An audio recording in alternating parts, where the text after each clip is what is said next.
Om Swastiastu, salam sejahtera. Perkenalkan, saya Darwin, dokter adaptasi di Departemen Anestesiologi dan Terapi Intensif di Fakultas Kedokteran Universitas Udayana dan Rumah Sakit Sanglah. Saya akan membawakan materi tentang perioperatif medicine, bagian intraoperatif.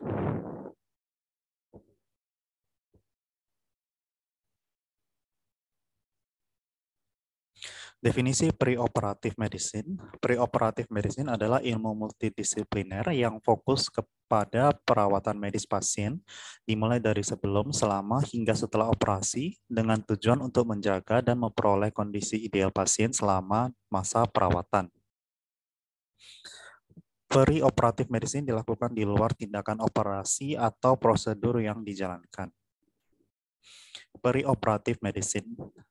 Preoperative medicine dibagi menjadi 3 bagian, yaitu preoperatif, intraoperatif, dan postoperatif. Definisi intraoperatif. Intraoperatif adalah fase perioperatif yang dimulai ketika pasien masuk ke ruangan operasi dan berakhir ketika pasien dipindahkan ke ruangan pemulihan pasca anestesi. Tujuannya untuk mengetahui manajemen intraoperatif dan hal-hal yang dikerjakan selama intraoperatif. Manajemen intraoperatif. Yang kita lakukan adalah rekam medis anestesi intraoperatif dan manfaatnya untuk memonitor intraoperatif, catatan medis untuk pembedahan atau anestesi selanjutnya, dan juga sebagai medical legal. Sebelum induksi, anestesiologis harus memastikan uji preoperatif terhadap mesin anestesi dan peralatan lainnya, statics, yang akan dijelaskan selanjutnya.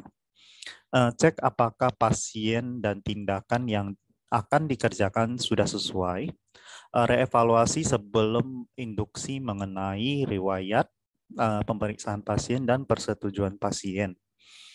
Pemberian pre-medikasi. Untuk statik sendiri, S itu adalah scope, yaitu stetoskop ataupun laryngoskop. Untuk T, T itu adalah tubes, endotracheal tube ataupun LMA. Untuk A itu airway device, termasuk sungkup muka ataupun oropharynx tube. T itu dari tape atau plaster. I itu dari introducer atau stillet. C itu connector. Dan S itu suction. Berikut gambar peralatan dari statics. Apa saja yang dikerjakan pada saat intraoperatif? Pertama, monitoring pasien yang mana memperhatikan jalan nafas, oksigenasi, ventilasi, sirkulasi atau kardiovaskular, dan juga suhu tubuh pasien. Kedua, posisi pasien. Ada berbagai macam posisi untuk pasien selama pembedahan sesuai dengan jenis operasinya. Yang ketiga, pemilihan anestesi, mencakup jenis-jenis anestesi dengan indikasinya masing-masing. Keempat, induksi anestesi, bagaimana cara kita memberikan anestesi tersebut. Yang kelima, manajemen jalan napas. Selama operasi berlangsung, jalan napas harus terus diperhatikan untuk mencegah resiko komplikasi pasien. Yang keenam, pemeliharaan anestesi. Bagaimana cara kita mempertahankan status anestesi tersebut. Yang ketujuh, itu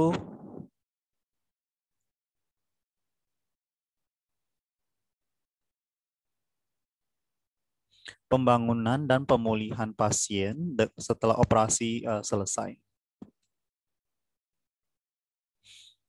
Standar monitoring pasien terdiri dari standar 1 dan standar 2. Standar 1 tenaga anestesi yang berkualitas dan terkualifikasi harus berada di dalam kamar operasi selama pemberian anestesi ataupun analgesia dan selama intraoperatif. Tujuannya adalah agar tenaga anestesi harus selalu memantau pasien dan mengantisipasi perubahan abnormal yang terjadi dikarenakan kondisi pasien berubah dengan cepat selama anestesi ataupun analgesia. Pada keadaan khusus, ketika adanya bahaya langsung terhadap tenaga anestesi seperti radiasi dan pasien perlu diawasi dari jarak jauh, dapat atau terdapat pertimbangan kondisi lainnya. Untuk standar kedua, evaluasi yang pertama itu evaluasi jalan napas. Tujuannya untuk mempertahankan keutuhan jalan napas. Caranya, jalan napas selama lebih baik anestesi, baik dengan teknik sungkup maupun intubasi trakea dipantau secara ketat dan kontinu. Untuk tanda-tandanya, pola nafas spontan, pemantauan dilakukan melalui gejala ataupun tanda, suara napas patologis, gerakan kantong reservoir terhenti atau menurun, tampak gerakan dada paradoksal. Ketika pola nafas kendali tekanan inflasinya terasa berat dan juga tekanan positif inspirasi meningkat dan lain-lain. Yang kedua, evaluasi oksigenasi. Tujuannya untuk memastikan kadar zat asam di dalam udara atau gas inspirasi dan di dalam darah. Hal ini dilakukan pada anestesi umum inhalasi. Caranya dengan memeriksa kadar gas oksigen inspirasi dengan pulse oximeter.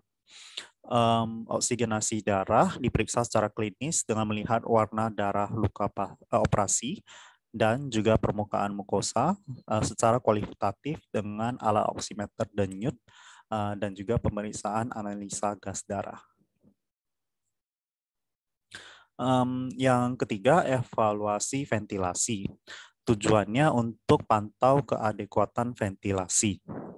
Caranya dengan diagnostik fisik dilakukan secara kualitatif dengan evaluasi gerak naik turun dada, kembang kempis kantong reservoir, atau auskultasi suara nafas.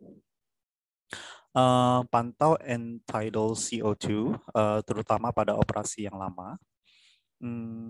Lalu sistem alarm, bila ventilasi dengan alat bantu napas mekanik, lengkapi alat pengaman jika nilai ambang tekanan dilampaui.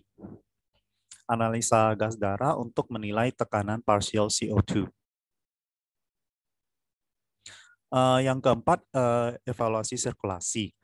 Tujuannya untuk pastikan fungsi sirkulasi pasien adekuat. Caranya dengan hitung denyut nadi secara teratur dan dengan stetoskop prekordial pada bayi dan anak ataupun secara manual pada dewasa. Ukur tekanan darah secara non-invasif menggunakan tensimeter air raksa. Lalu ukur tekanan darah secara invasif, elektrokardiogram, dan disertai dengan oximeter denyut. Nilai produksi urin dengan volumenya diukur setiap jam. Lalu ukur tekanan vena sentral dengan kanulasi vena sentral. Yang kelima itu evaluasi suhu tubuh. Tujuannya untuk mempertahankan suhu tubuh normal. Caranya dengan suhu tubuh diukur secara kontinu pada daerah sentral, diukur melalui esofagus ataupun rektum dengan termometer khusus sehingga mampu memantau suhu tubuh secara kontinu. Untuk posisi pasien, berikut adalah beberapa variasi posisi pasien sesuai dengan indikasi pembedahan. Pasien dengan induksi dilakukan pada supine position. Setelah induksi selesai, pasien akan diposisikan sesuai dengan tipe pembedahan. Dapat kita lihat dari gambar, ada beberapa contoh seperti Trendelenburg position, prone position, lithotomy position, lateral position, sitting, dan sebagainya. Untuk pemilihan anestesi dibagi menjadi yang pertama general anesthesia, yang kedua regional anesthesia, yang ketiga local anesthesia, and yang keempat combined anesthesia. Untuk general anesthesia ataupun anestesi umum dibagi menjadi dua, yaitu anestesi umum intravenous. Itu ada yang klasik, total ataupun neurolab. Untuk teknik anestesi umum sendiri dilakukan dengan menyuntikkan obat anestesi parenteral ke pembuluh darah vena. Yang kedua, anestesi umum inhalasi menggunakan sungkup muka, sungkup laring, PIT napas spontan ataupun PIT napas terkendali. Teknik anestesi umum ini dilakukan dengan memberi obat anestesi inhalasi berupa gas atau cairan melalui alat mesin langsung ke udara inspirasi. Untuk yang kedua, regional anestesi ataupun anestesi regional. Ada 5, yaitu yang pertama pada blok saraf, biasanya di mana disuntikkan secara lokal di daerah perjalanan saraf yang melayani daerah yang akan dieksplorasi. Namun daerah yang akan disuntikkan jauh dari area operasi. Indikasinya ini untuk operasi lengan bawah dan tangan serta tungkai bagian bawah. Yang kedua, blok plexus brachialis. Biasanya disuntikkan obat secara lokal di daerah penjalaran plexus brachialis dan yang melayani daerah ekstremitas superior. Yang ketiga, blok spinal subarachnoid, di mana disuntikkan obat anestesi ke ruang obat anestesi lokal ke ruang subarachnoid melalui tindakan lumbal fungsi. Indikasi operasinya yaitu di daerah abdominal bagian bawah ataupun daerah inguinal, anorektal, genital externa, dan juga ekstremitas superior. Untuk blok spinal epidural yang keempat, biasanya blok spinal epidural di obat anestesi itu disuntikkan ke ruang epidural melalui 3 pendekatan, yaitu torakal, lumbal, dan caudal. Yang kelima, blok regional intravena, yaitu penyuntikan obat anestesi lokal ke dalam vena yang telah dieksaminasi secara tertutup di ekstremitas superior dan inferior. Indikasi untuk operasi di siku, lengan bawah, lutut, ataupun tungkai bawah.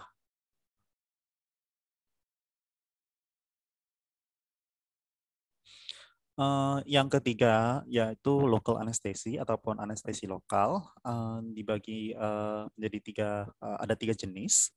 Yang pertama adalah analgesia topikal, di mana tindakan analgesia lokal dengan cara tetes, semprot, ataupun oles pada permukaan mukosa, jaringan, ataupun rongga tubuh.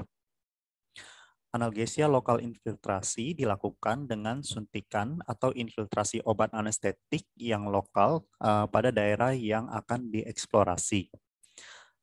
Yang ketiga itu blok lapangan, obat anestetik lokal yang disuntikan mengelilingi area yang akan dieksplorasi. Contoh yang keempat itu adalah combined anestesi ataupun anestesi imbang. Teknik anestesi ini menggunakan kombinasi anestesi intravenous dan juga anestesi inhalasi. Induksi anestesi umum yang pertama melalui intravena, yaitu dengan pemasangan kateter intravena, pemasangan monitor, preoksigenasi dengan oksigen 100% selama 5 menit, injeksi pelan dari obat induksi, dan juga perhatikan kondisi pasien menjadi tidak sadar, apnea, dan lain-lain. Induksi yang kedua itu inhalasi. Untuk inhalasi, induksinya, indikasinya adalah anak yang tidak kooperatif tanpa jalur akses intravena, obstruksi saluran nafas atas, misalnya epiglotis. Tidak ada vena yang dapat diakses ataupun orang dewasa yang fobia jarum suntik. Yang ketiga, melalui intramuskular untuk anak yang tidak kooperatif ataupun tekniknya menggunakan ketamin. Yang keempat, rektal atau steel induction untuk anak yang tidak kooperatif dengan berat badan di bawah 20 kg dengan tiopental ataupun metohexital. Selanjutnya untuk manajemen jalan napas, pada pasien yang tidak sadar, penyumbatan jalan napas dapat terjadi yang diakibatkan oleh hilangnya tonus otot tenggorokan karena muscle relaxant. Hal tersebut dapat mengakibatkan lidah yang jatuh ke belakang dan terjadinya sumbatan jalan napas pada faring. Tanda-tanda jalan napas tersumbat yaitu dengan mendengar suara napas yang abnormal, melihat tarikan otot leher, merasakan bahwa tidak adanya udara ekspirasi, terjadinya cekungan di daerah suprasternal notch, dan ada dua cara untuk melakukan manajemen jalan napas, yaitu yang pertama di gambar sebelah kiri, dan di gambar sebelah kanan, ya itu adalah menggunakan head tilt chin lift maneuver, dan yang kedua itu menggunakan jaw thrust maneuver.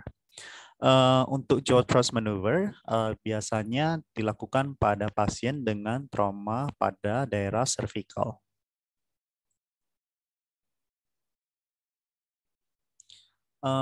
Manajemen jalan napas dengan alat bantu. Kita bisa melakukan manajemen jalan napas pada pasien yang tidak sadar untuk mencegah terjadinya lidah jatuh ke belakang dengan menggunakan oropharyngeal airway ataupun nasopharyngeal airway. Untuk pemeliharaan anestesi, pemeliharaan dengan anestesi inhalasi dengan ventilasi spontan, dan juga pemeliharaan dengan pemberian obat relaksan. Selanjutnya untuk membangunkan dan pemulihan, setelah menghentikan obat anestesi dan ekstubasi trakea dilakukan, pemberian oksigen 100% dengan sungkup muka, lalu saluran napas pasien disupport hingga refleks napas kembali, periksa kekuatan otot dan koordinasi pasien, misal genggam tangan, julurkan lidah, angkat kepala, dan juga pasien diposisikan ke posisi recovery untuk mencegah aspirasi. Sekian untuk materi intraoperatifnya. Terima kasih.